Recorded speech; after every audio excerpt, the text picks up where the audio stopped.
Am I the a-hole for not paying for my niece's college even though I can? I, 45 female, and my husband Jay, 49 male, have 4 children. Ted, 20 male, Susan, 18 female, and Vicky, 9 female, and Charles, 7 male. The older 2 children are biologically my male cousin's kids. Him and his wife unfortunately passed away when the kids were just 2 years and 3 months old.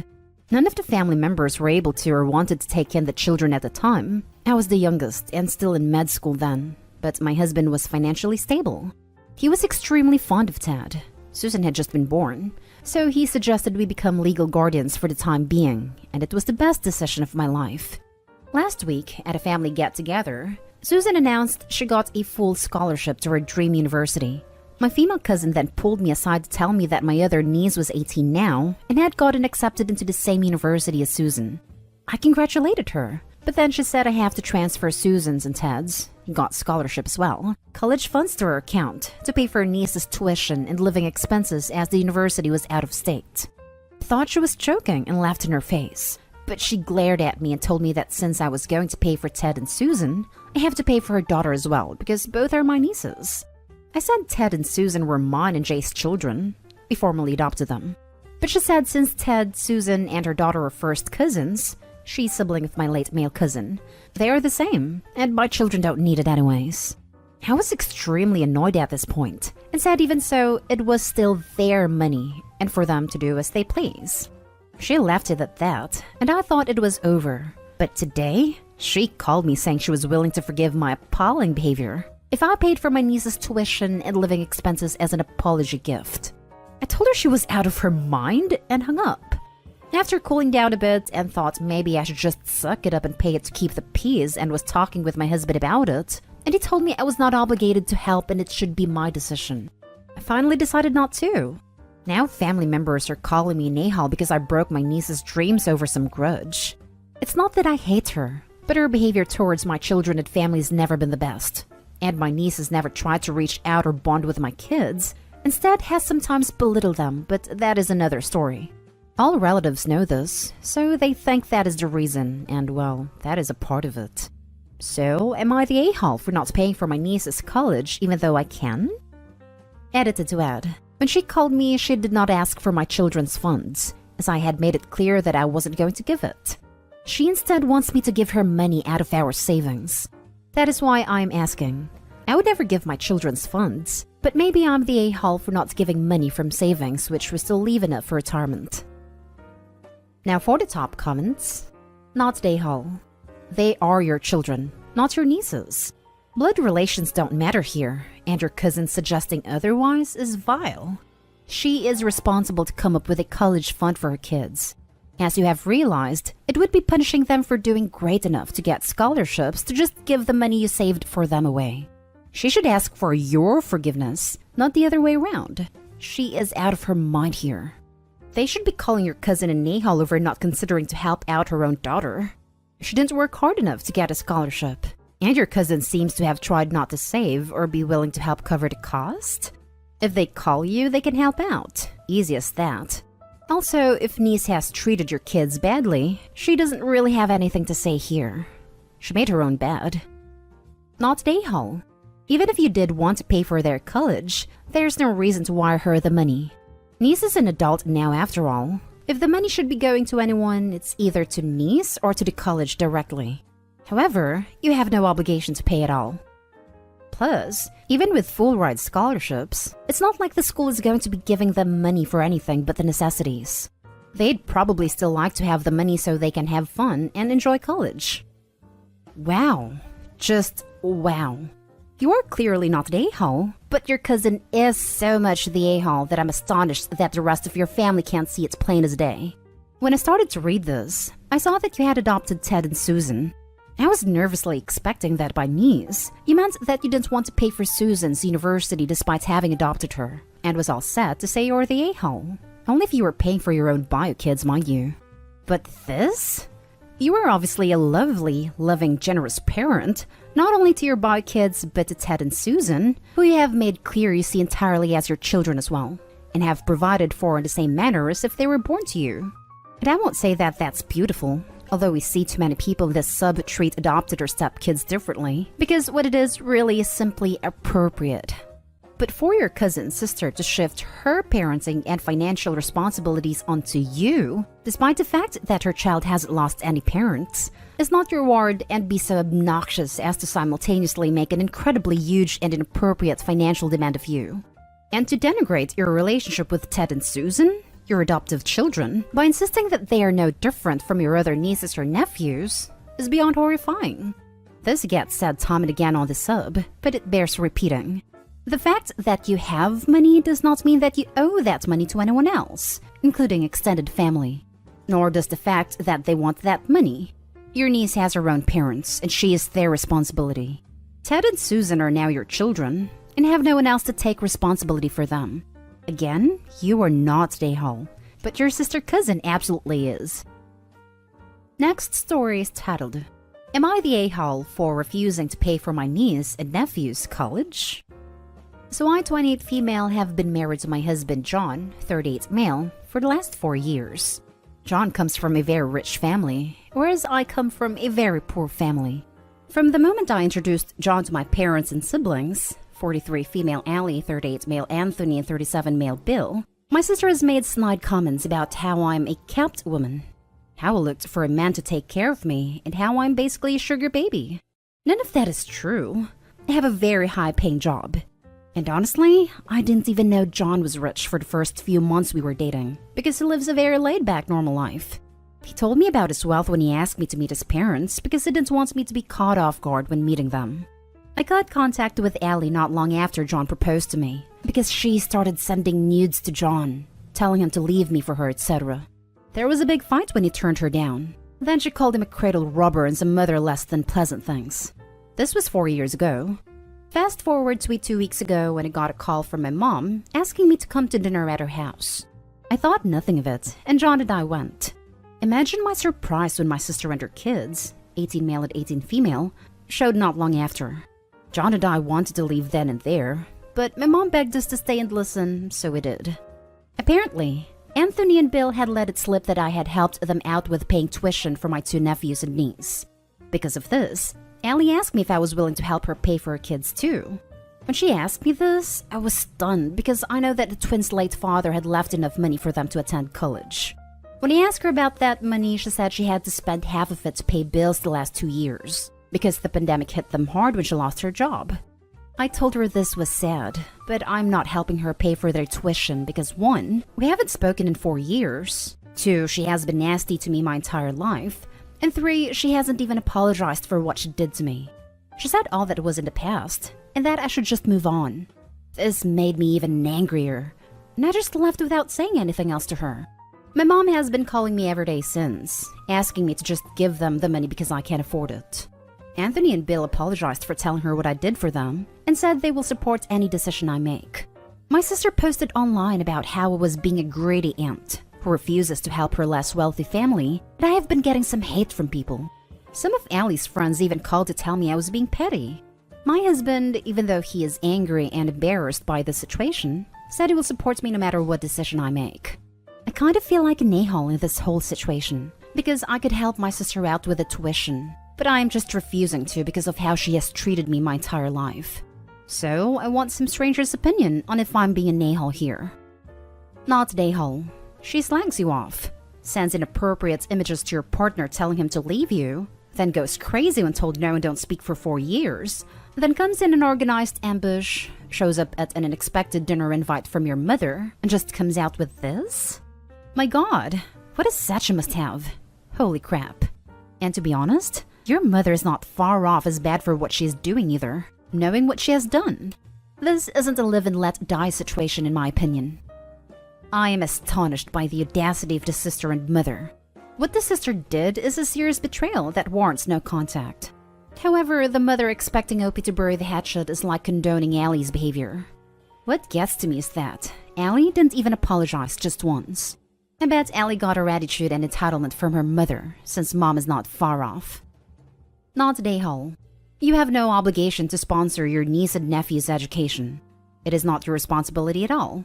Also, just because you are better off, it does not mean your family is automatically entitled to your money. And finally, Ellie does not deserve any help from all she had done. Not at A-Hall times 1000. She started sending nudes to John, telling him to leave me for her, etc. There was a big fight when she turned her down. She called him a cradle robber and some other less than pleasant things. This crap right here? You don't owe her a damn thing for the rest of your life. She tried and failed miserably to seduce your husband. She is jealous she didn't get the rich husband and has been bitter about it ever since. Screw her. She just wants to use you for money. Actions have consequences. These are hers. That being said, if you want to help your niece and nephew with the debt quietly later on, that's always an option. But keep her out of it. Now for the next story. Am I the a-hole for not wanting to share my college fund? I, 19 female, have an aunt, Amy, 38 female, who I love and she loves me dearly. It's never been explicitly stated, but between my sister Kim, 17 female, and I'm the favorite niece. I didn't really notice. I was around my early teens. But whenever I had an event, my aunt would always try to be there, while she was never there for anything my sister did. I got nicer presents, there are pictures of me in her house, and she texts/calls me regularly. She barely acknowledges my sister, and I never knew why. One of the reasons why it took so long for me to notice was because whenever someone would mention something about a different treatment, our mom would brush it off. And since Amy was my paternal aunt, I just accepted it. Fast forward to now, and my mom sat me down and asked me if I would be willing to go to a less expensive school so I could have extra money to share with Kim. Aunt Amy set up a fund for me and my two cousins but didn't have a dime for Kim. She did this with Kim looking at me for an answer, and got upset that I didn't give a definite yes. She accused me of not caring about her just like Aunt Amy, and is refusing to speak to me until I give her half the money. I thought that this was wildly unfair, and asked my parents why they didn't have their own fund for Kim since Aunt Amy was taking care of me. They said that they did, but it wasn't as much as what Aunt Amy had for me. She's a smart woman who makes a lot of money, and admitted that they had to dip into it to help pay for things when my dad wasn't working because of COVID. I feel bad for Kim, but I don't want to sacrifice my future college experience for it. Am I really being so maliciously selfish? Now for the comments. Not a hole. Amy can do what she likes with her money, and you should be able to go to whichever school you choose. However, I'm surprised your parents haven't called Amy on this. If it was me, I need to sit down with Amy and ask her outright why there's favoritism. That's something I've started to ask now that I'm aware. My aunt always said she loved her siblings' children equally, and whenever Kim complained growing up, my parents would brush it off. Is there any chance that she thinks your younger sister is an affair child and not biologically her niece? That is the only explanation I could think of. But it still makes no sense that Kim would be treated differently if your father treats her as an equal daughter. Everyone sucks here. You knew there was favoritism. You witnessed it. It is quite hard to believe you didn't take advantage of that favoritism. Let's be real for a minute. That being said, it was given to you and it's yours to do with as you please. Your aunt is a giant a-hole, and so are your parents for not being objective enough to see it when it started. Your sister will resent you. She is right to do so because you took advantage of the situation instead of calling it out, and possibly having to share many years ago. You reap what you sow. My take on this is that it's a hell of a thing to be asked to give up a college fund, so I wouldn't blame Opie if the answer was no. However, if her sister hates her for the rest of her life and thinks she's scummy, it would be hard to argue that the sister is wrong. You're the a-hole. Yes, of course, you have no obligation to share your fund. It's within every right to go to the more expensive school and have your parents figure it out. However, I don't know how you could morally be okay with accepting all of this money fully aware there was favoritism, and your sister continues to get the crappy end of everything. If I had the opportunity to help my little sister, damn right I'd split it with her. Last story. Am I the a-hole for telling my wife I won't/can't watch our son? I have a good job, I make good money, and I work hard enough to earn it. To the point that about 4 years ago after our son was born, when my wife decided not to go back to work, I became the only source of income. This worked out well and everyone was happy, until COVID hit. Once the pandemic started causing shutdowns, my role was transitioned from an office downtown to working from home. I was a big fan of this. I work 5 a.m. to 7 p.m. Monday to Saturday typically. So not having to commute meant that now I got to be home to put my son to bed and read him at night, and have more time to spend with my wife in the evenings. The only problem is that my wife has struggled with the idea that the location of my job has changed, but my responsibilities have not. I've had several discussions with her about the fact that even though I'm home now, I'm not able to watch our son during the day, or explaining why I can't get to the dishes till that evening. She will nod along too, but I don't think she really believes it. This has caused tension but not an outright fight until this week. Some of our mutual friends are coming into town this weekend, and we had made plans to spend time with them. However, on Monday, my wife informs me that the couple is actually getting in Friday, and she and her friend are going to get lunch and go shopping. She tells me that I need to watch our son, and I respond by saying again that I can't. I have work, and Monday to Friday is not enough heads up for me to take a day off. She gets angry at me, saying she watches our son every day while I just sit in my office from sunup to sundown, and how I should be able to watch our son so she can have a day off. She's given me the cold shoulder since then. I would love to spend a day with my son. I just can't take the time off in such short notice. Am I the a-hole? Not the a-hole, but working 14 hours per day, 6 days a week is simply not sustainable for any family or marriage. I was just going to say the same thing. It's great that he can provide, but the lack of time at home with the family is taking its toll. What kind of job requires those hours anyway? One working with coders from Seattle to Warsaw. Everyone sucks here. Your wife is an a-hole for expecting you to take time off rather last minute. You are an a-hole because you are putting all of the child rearing on her even if she is a stay-at-home mom. This boy's still your son. You're working 14-hour days. 6 days a week is freaking ridiculous. Very few relationships can even last with work hours like this. If I am correct, you are a project manager in a tech company. If this is the case, you are salaried. You aren't getting paid more to work overtime. It really makes me wonder if you are messing around your computer most of the day, which leads to these hours. That, or you work at a crappy company. While overtime is common in the tech industry, 80 hours plus weeks are not. Even the people I know making $200,000 a year in tech only average 50 or so hour weeks. Something isn't right with us. You really need to start focusing on your family, or else you won't have them anymore.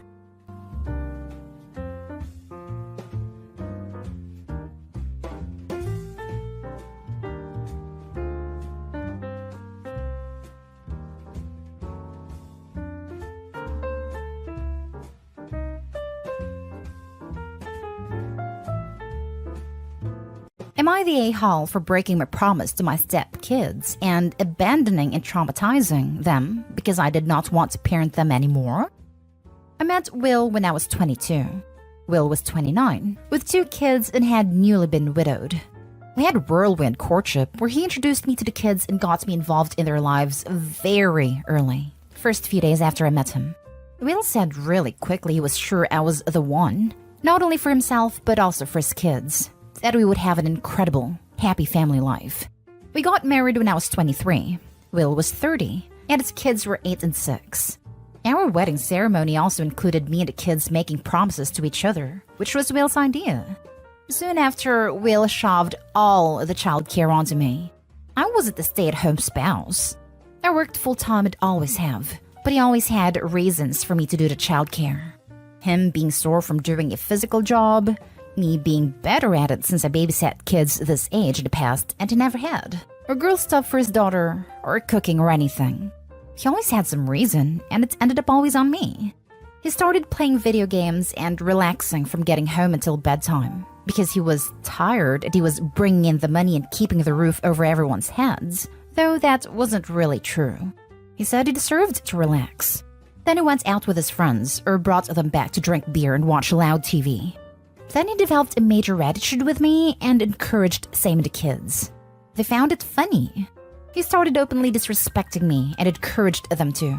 He was the ultimate fun dad, and I got put in the role of the mean witch. Sometimes they all ganged up on me and mocked me, but also all expected me to serve them and constantly be jumping up to care for them. By the end of the first year, I realized the marriage was a big mistake, but felt guilty leaving because of my promises to the kids. Another year went by, and I realized that no matter how I tried, and how I knew they were only kids and didn't really blame them, I genuinely hated both of the kids. and I could not lie to myself anymore and pretend that I loved them.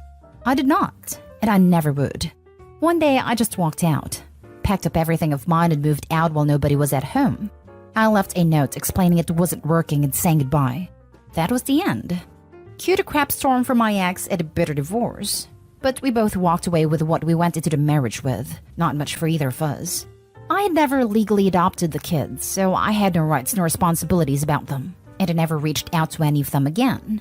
Honestly, I was just overjoyed to be rid of all of them. 15 years have gone by, and that seems like a lifetime ago, or another person's life, but I'm still in my 30s.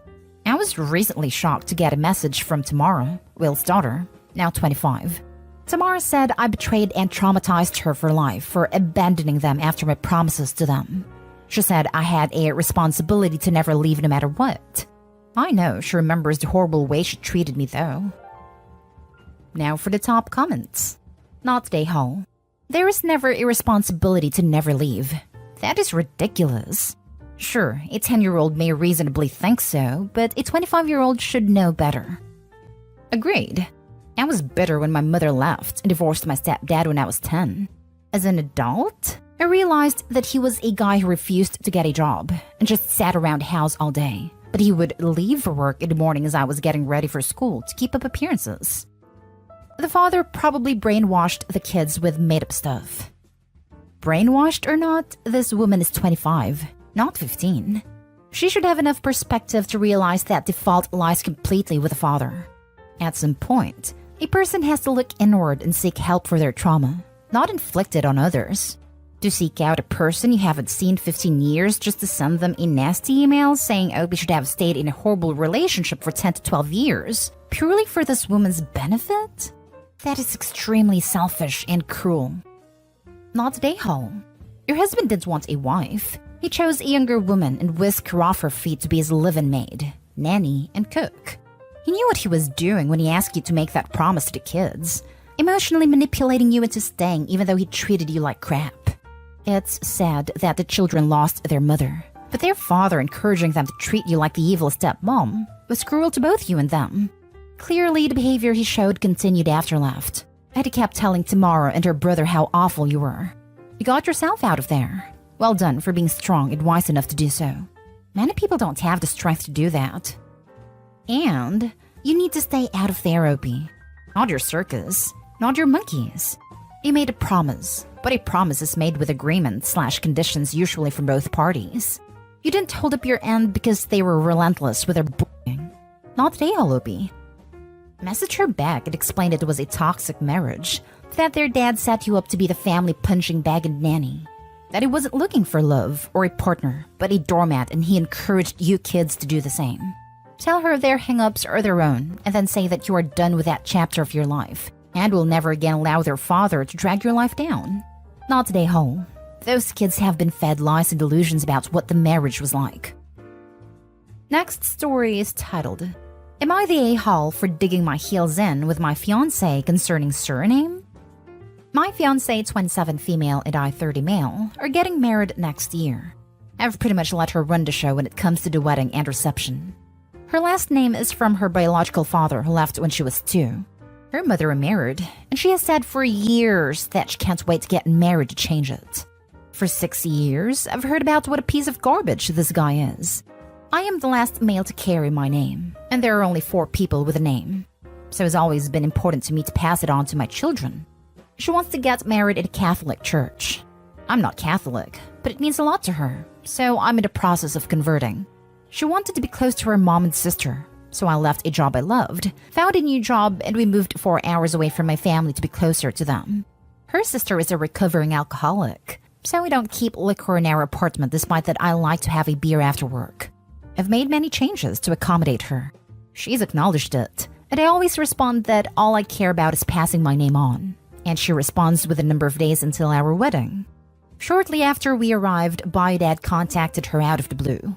He heard from relatives she was getting married and decided it was the perfect time to reconnect. All of a sudden, I now hear what a wonderful guy Paul is, how hard he's trying, and how wonderful it is that he's back. Often, I get home from work and she's gone, only to arrive home past midnight after being out with Paul and her half-siblings. I hate that I don't see her as much, but I know how much it means to her to have a relationship with him.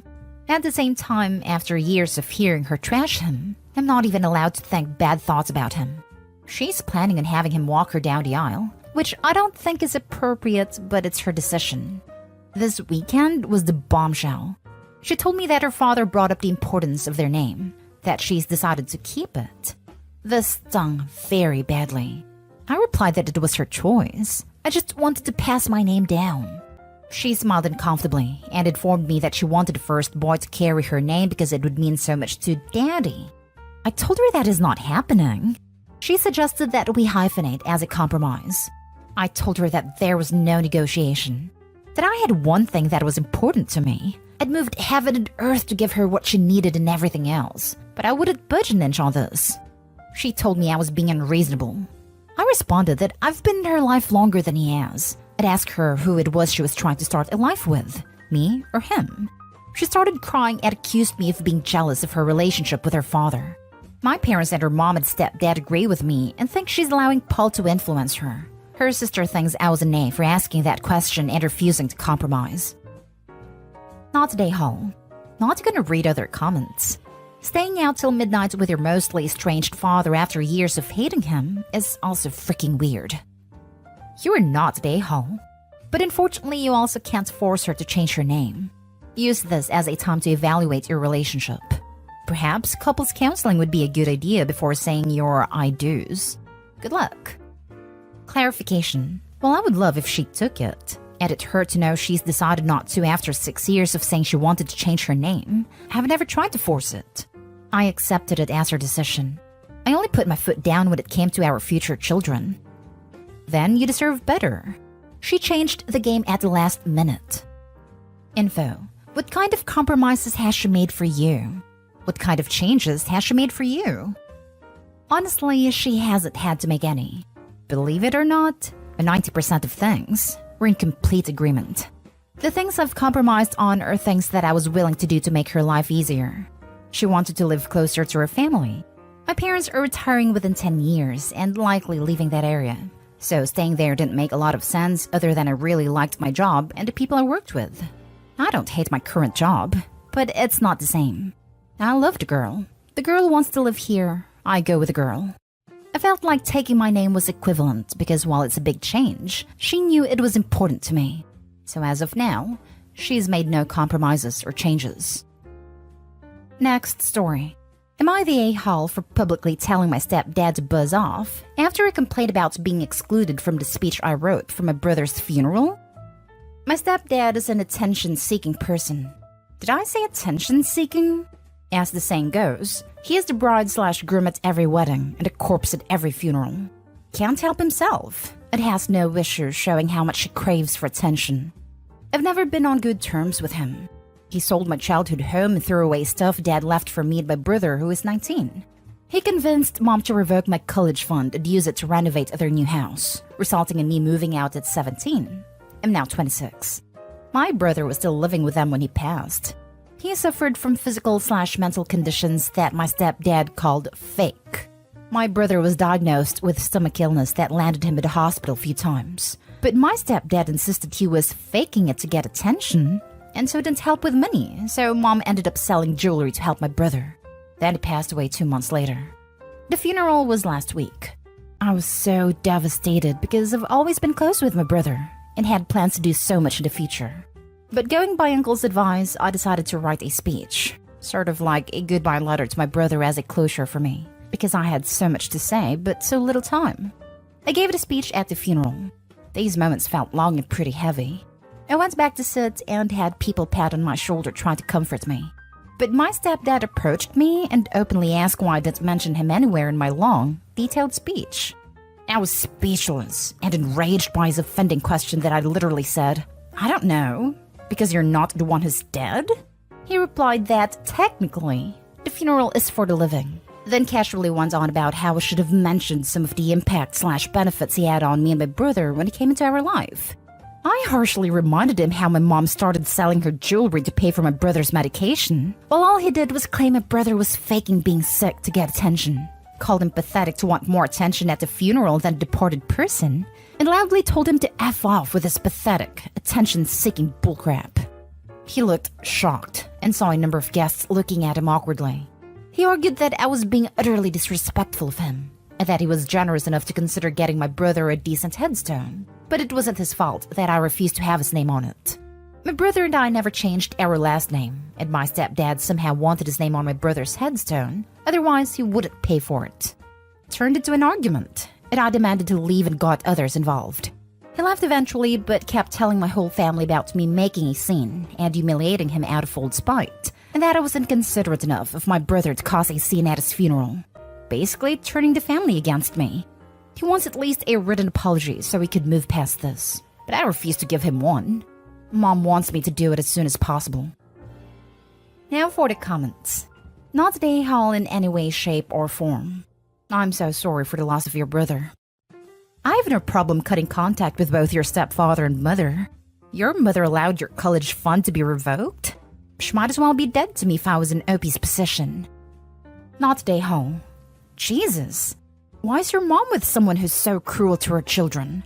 And he wants a written apology? I vote for crapping on his front step and telling him that's all the apology he'll ever see from you. Now for the last story.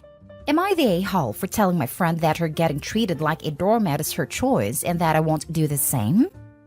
My 27 female partner, Sam, 32 male, and I have been together for about 3 years. Our relationship has always been a little odd from the outside. Sam works 80+ hours a week as a lawyer at a large firm, while I work as a policy analyst for the government at a nice 37.5 hours a week in comparison. Before we dated, he told me that he wants to work up to being a partner and that would require long hours. I told him that I prioritize work-life balance, even if it means a lower salary. We agreed to date, knowing this about each other. My best friend, Vicky, 27 female, and her boyfriend started dating our first year of uni and have a rocky relationship. The boyfriend cheated on her in our last year of uni, and he's since been caught cheating again twice. Vicky, against my advice, has chosen to stay with him. Sam recently got a promotion, and as part of the deal, was assigned an assistant. When I met her, I kind of got a vibe that she was crushing on Sam. She was really flirty and very attentive to Sam, which he pointed out to me first. He said that he'd still keep her on as assistant, but he would make sure nothing got out of hand. I wasn't concerned, because I've never had a reason to worry that he would cheat on me. One night, Vicky and I got dinner and later decided to go back to my place. Sam's office is in between the restaurants we were at in my apartment building, so I offered to go drop off some food for him. He asked Vicky if it was okay if we stopped, and she agreed. When we got to his floor, he was working in a glass-paneled room alone with his assistant. I didn't think much of it, dropped off the food and left. I also want to add that there were lots of other people in the office. As soon as we left, Vicky asked if that was the assistant that I thought had a crush on Sam. I said yes, that they often work late together. She got angry at me, saying that I was treating this like a joke, and that if I want to keep my man, I have to stake my claim, or something. I explained to her that I wasn't worried that he would cheat and that I trusted him. Vicky told me that she was certain that he was cheating and that I should force him to ask for a different assistant. I was getting kind of annoyed, but it got worse when she said, amongst other things, that Sam knows he can't cheat on me and I'd let him because he makes more money than me, so he doesn't need to respect me because he pays more. Sam's salary is around 3 times mine, although I have an okay salary myself, $85,000, and don't need him for money. We split bills percentage-wise, so I pay less than he does, but it's equitable and we agreed on it. I told Vicky that just because she's okay being treated like a doormat doesn't mean I am, and that if Sam cheated on me, I would leave him as respect is essential in a relationship. I also said that she had no place offering relationship advice considering her boyfriend is a serial cheater, and they fought all the time, and that if she wanted to keep complaining to me, I should start charging her. It was mean, and I feel really bad about it now, and she hasn't talked to me since. So, am I the a-hole? Not the a-hole. She's projecting, and she insisted on being rude while refusing to drop it when you disagreed politely the first time. Exactly this. She can't trust her partner because he had cheated many times, and therefore doesn't understand that other people can have trusting relationships. Not the a-hole.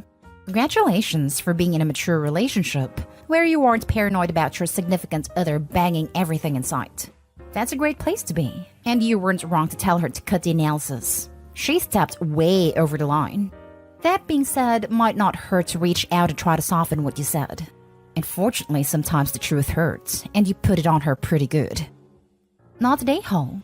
How someone like that could dish out any kind of relationship advice, let alone advice about cheating, absolutely baffles me.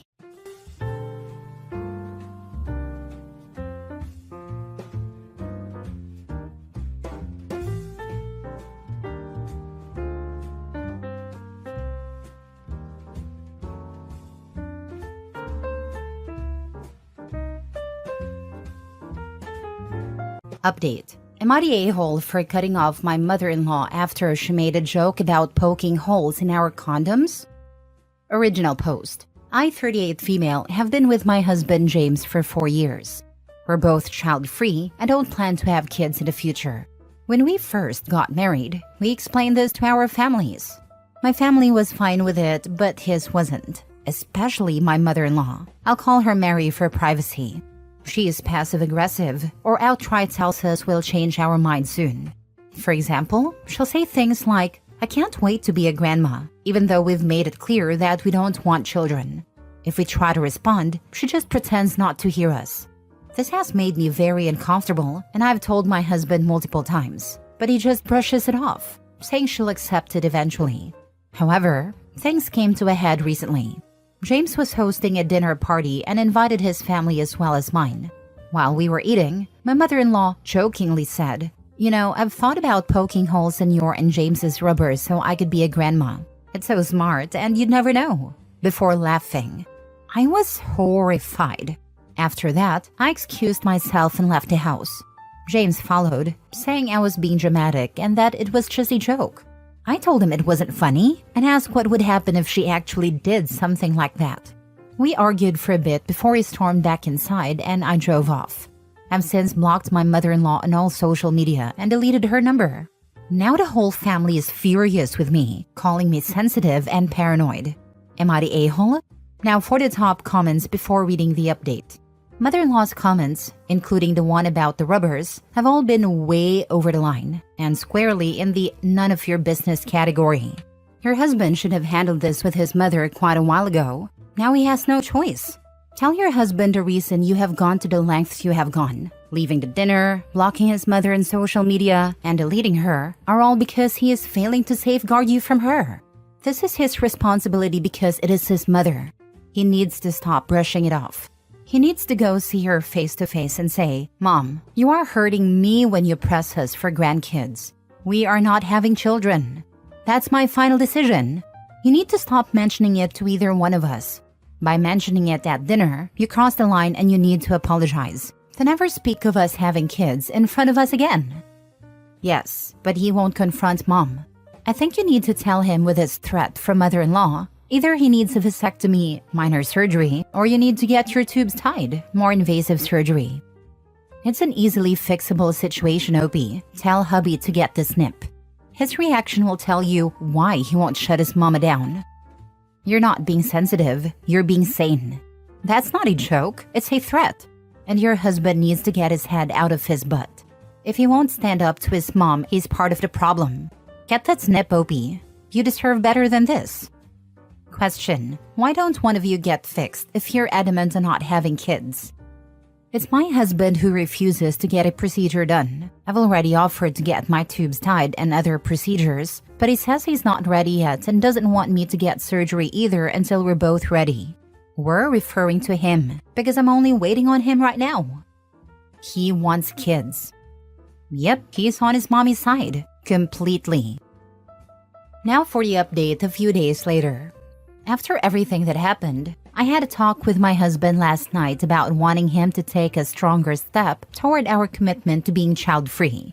I told him that unless he got a vasectomy or a similar procedure, I wouldn't be comfortable sleeping with him.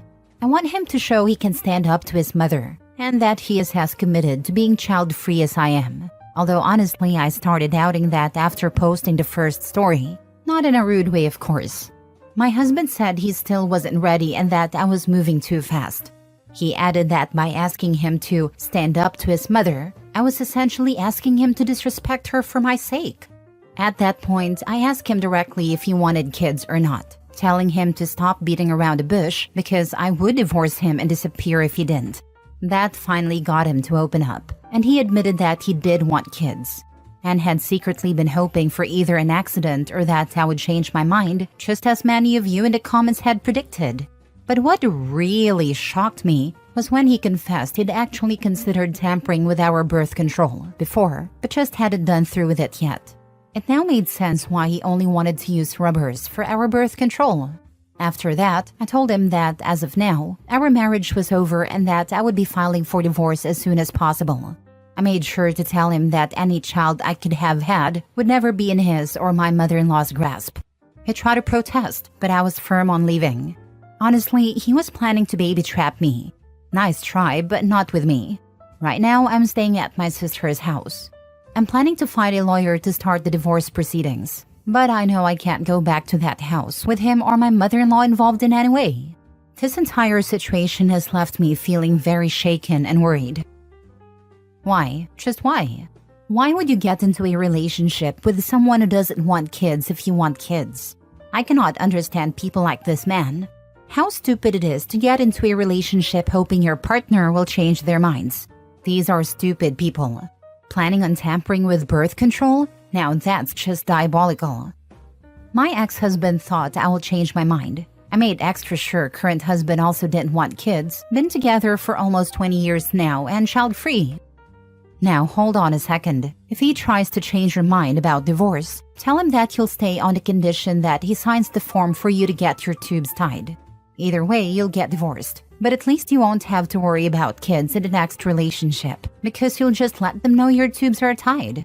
He'll probably end the marriage or cheat on you and get some dumb broad pregnant. That's freaking genius. The fact that you have to have a husband sign off on it is utterly stupid. But this is one way to get it done. Next story. Am I the a-hole for refusing to let my wife spend money on her best friend? My wife has known her best friend since middle school. Her friend is a lawyer and her family's quite well off. She makes a lot and is generous with it. My wife has had a few things paid for by her friend. Specifically, she covered my wife's portion of her bachelorette trip because the other friends didn't make much and she covered it. She also paid part of my wife's rent twice, and she usually picks up the bill when they go out for food. This friend is now marrying a doctor and I don't think they have any trouble paying for anything they want. My wife is a stay-at-home mom and I'm a mechanic. I recently brought home a $3,000 bonus, and when I told my wife, she immediately started talking about buying her friend a really expensive necklace from a brand she knows her friend wants. She showed it to me, and the cheapest necklace is $2,000 on a website. She insisted I should spend the bonus on a wedding gift for her friend. I shut her down and told her it's my bonus and that she can't expect me to buy her friend something this expensive. I don't think wedding gifts should even exceed $100. She began arguing, saying that I spend money on lunches out and hobbies that cost a lot. So why can't she spend some money on a gift for her friend? I do spend a bit on my hobbies and have 2 cars, but I also work hard. Plus, her friend and her fiancé, who is a doctor, already own a house while we were still renting. I told her she was being unreasonable, and she insists we sit down and tally everything I've spent on myself in the last year. If it's higher than $2,000, she thinks I should pay for the necklace. I think it's ridiculous to compare my spending to an extravagant gift for her friend, and I'm refusing to let her buy it. She insists her friend has spent a lot on her, and argues that we saved money because her friend pays for meals and activities whenever they go out, so it doesn't come out of our money. I get that the unbalanced relationship isn't ideal, but my wife could decline expensive outings if she wanted to even things out. Now, she's refusing to talk to me, and I'm wondering if I'm the a-hole here. Not the a-hole for refusing to buy your wife's friend an expensive gift that costs more than half of your $3,000 bonus. However, you may be the a-hole if there's an unequal distribution of money and limited input from your wife on how it's spent. When one spouse stays at home, the breadwinner can't lay total claim to the income. It's not my money versus our money. Supporting a stay-at-home spouse requires more than just covering basic needs, while unilaterally spending on hobbies and multiple vehicles. especially if you're also frustrated about renting instead of owning. Your wife has a valid reason to question your cumulative fun money expenses. If you're genuinely concerned about whether you're the a-hole, it could help to sit down and tally up everything you've spent on yourself this year. You might find she has a point and that you're spending significantly on yourself while she gets very little. Some might even see this as financial control, considering the power dynamic in play. As the breadwinner, you hold much of the leverage. The devil is in the details. Without the history or context, OP is obviously not wrong. But these kinds of posts tend to hit on other concerning things that could be worse than what he is defending himself from. Not guaranteed at all, but this should raise a few eyebrows at least. The devil is in the details. For sure, it always is. But this definitely raised my eyebrow. It sounds like the necklace is really a straw man argument for a much bigger gripe his wife has about how finances are split. OP, my husband was a stay-at-home dad when our boys were young because I generated a significantly larger income from my growing business. And we agreed that as long as the kids were with one of us, it didn't matter who. After we had twins, they went to daycare 1 day a week because he literally had his hands full. From the start, we agreed on an equal amount for hobby money/fun money for each of us, despite our income disparity. We could spend this money as we wished. It was where birthday gifts for each other came from. All other money was considered joint funds for bills, savings, pensions, etc. My question to you is, why do you believe you deserve hobby money because you work hard, but your wife doesn't? Believe me, I worked 16-hour days in the beginning getting things off the ground, and even with just one child at a time, I realized I had an easier deal. My husband couldn't take a break unless the baby was sleeping. He was exhausted from constantly watching for safety issues, choking hazards, making baby food, feeding, playing, reading stories, and walking the floor when our son was teething or had cramps. We both did night duty, so we were both tired, but he had no let up. He loved being a stay-at-home dad, but once our younger two started school, he was also rather relieved. He said, I wouldn't have missed those years for the world, but I never ever want to do them again. Parenting alone with small kids is a job, and a stressful one at that. Why does your job deserve a hobby fund, but hers does not? Your wife deserves money she can save up and spend on a gift for her friend. Money she doesn't need your permission to spend, just as you don't ask her permission to spend your hobby money. If you don't see that, and clearly you don't, then it means you don't recognize her work and the efforts she put into the job of raising your children as having any value. You're essentially saying you don't see it as work. If I were your wife, I'd not only be angry, but I'd also feel completely demeaned. Shame on you. Most definitely you're the a-hole. Opie said that the best friend has covered his wife's portion of the rent in 2 separate occasions. How the heck does that work if his wife is a stay-at-home mom with no income? And even if she does have some sort of income, maybe an online presence, or she does some type of freelance work online or whatever, why would OP ever let someone else cover his wife's portion of the rent? It makes 0 sense. 100% agree that the OP is the a-hole. Every single element of this post and OP's reply just reek of it.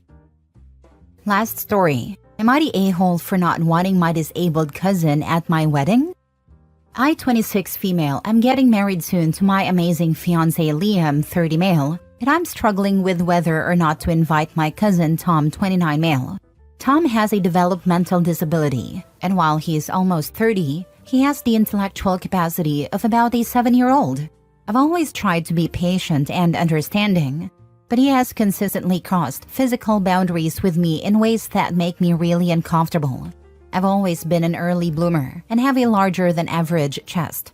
Because of the sports I did in high school and continue to this day, I would say I'm in good shape.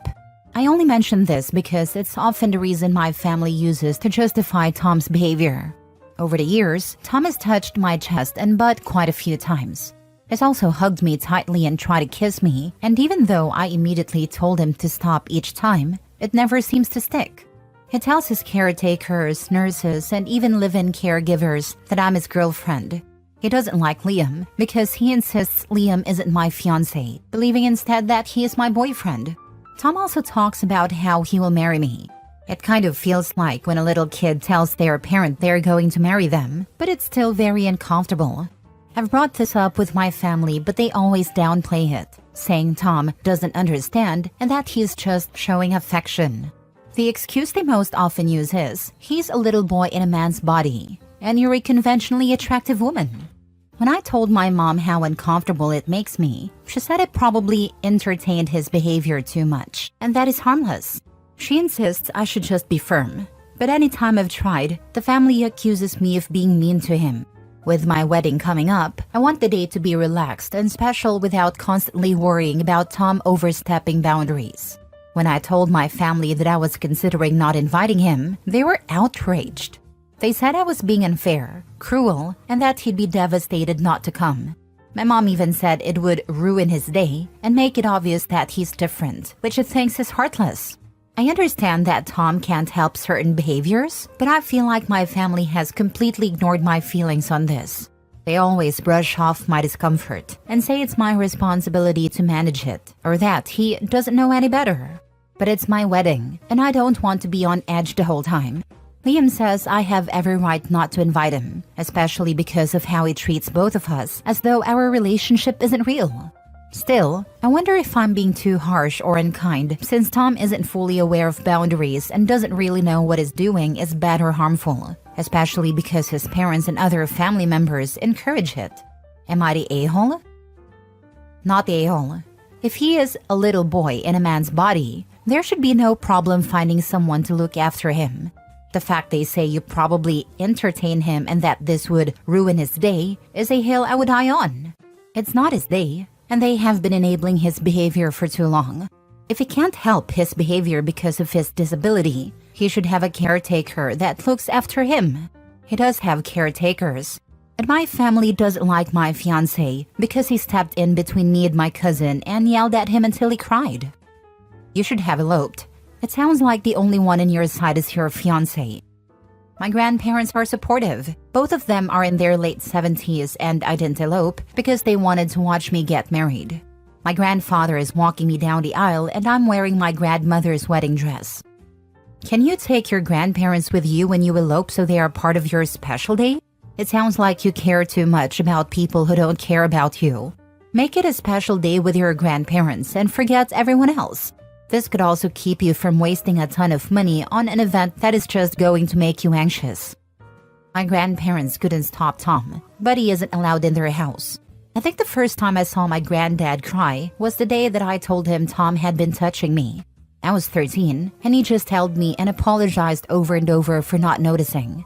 My grandma has threatened to go after Tom with a rolling pin if he comes in our house again. They're the only two family members who have never made excuses for him. The thing is, both of them are unable to travel long distances. They're getting older and wouldn't be able to come if I eloped.